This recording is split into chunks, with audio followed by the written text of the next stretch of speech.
আমি বন্দনা, আমার কিচেনে আপনাদের সবাইকে স্বাগত জানাই। আবারও এসে হাজির হয়েছি লাউ শাকের একটি রেসিপি নিয়ে। আজকের রেসিপি লাউ শাকের চচ্চড়ি। এর জন্য লাউ শাক আমি ছোটো ছোটো টুকরো করে কেটে নিয়েছি আর পরিষ্কার করে ধুয়ে নিয়েছি 5-6 বার। এবার আমি লাউ শাক কুচি করে কেটে নেব। এই ডাঁটার থেকে আঁশ ছাড়িয়ে নেব আর ছোটো ছোটো টুকরো করে শাক কুচি করে কেটে নিয়ে ফিরে আসছি। শাক কুচি করে কেটে নিয়েছি, ডাঁটা খোসা ছাড়িয়ে ছোটো ছোটো টুকরো করে কেটে নিয়েছি। এবার যাচ্ছি মেন রান্নায়। 4 চামচ সরষের তেল গরম করে নেওয়ার পর দিয়ে দিলাম 2 শুকনো লঙ্কা। লঙ্কা আমি টুকরো করে নিয়েছি। লঙ্কা ভেজে নেওয়ার পর দিয়ে দেব 7-8 কোয়া রসুন। যদি আপনারা নিয়মভাবে তৈরি করেন তাহলে রসুন অ্যাড নাও করতে পারেন। যেহেতু লাউ শাক একটু রসুন ব্যবহার করলে এর স্বাদ অনেকটাই বেড়ে যায়।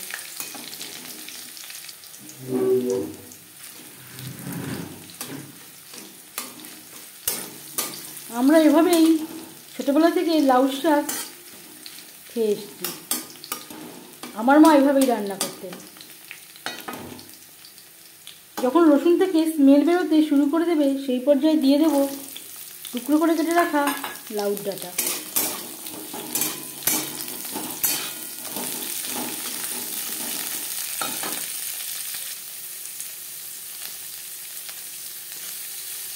আর লাগছে হলুদের গুঁড়ো, স্বাদ মতো লবণ।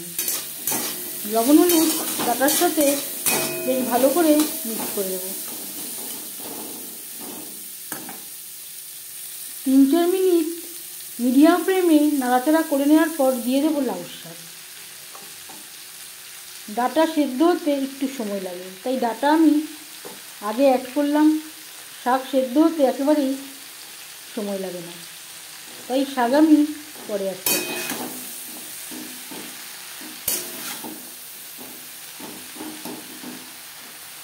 ডাঁটার সাথে শাক বেশ ভালো করে মিক্স করে দেওয়ার পর গ্যাসের ফ্লেমটাকে মিডিয়াম টু লোতে রেখে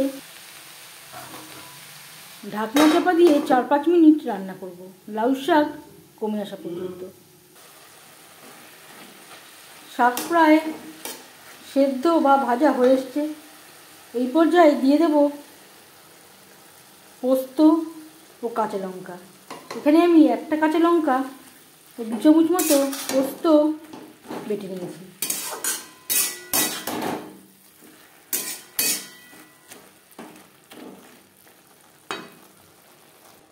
আর দিয়ে দেব মিক্সচারের জারটা ধুয়ে জল, যাতে পুরো বাটাটাই অ্যাড করতে পারি। পোস্ত লাউ শাকের সাথে বেশ ভালো করে মিক্সড করে দেব। 3-4 মিনিট রান্না করে নেব। আমি আর বড়ির ব্যবহার করলাম না, যেহেতু আমি পোস্তর ব্যবহার করেছি। আপনারা চাইলে বড়ির ব্যবহারও করতে পারেন।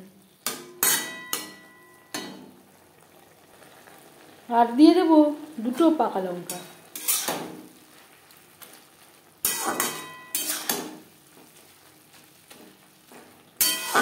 কাঁচা লঙ্কার ব্যবহার করলাম না, নাহলে খাওয়ার সময় মুখে পড়বার সম্ভাবনা থাকতে পারে।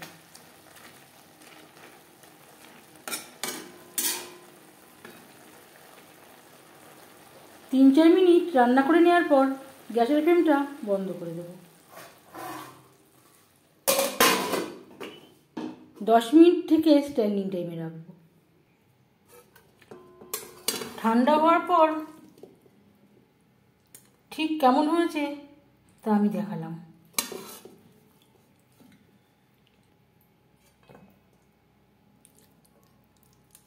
লাউ শাকের রেসিপিটি কেমন লাগলো অবশ্যই জানাবেন কমেন্টের মাধ্যমে।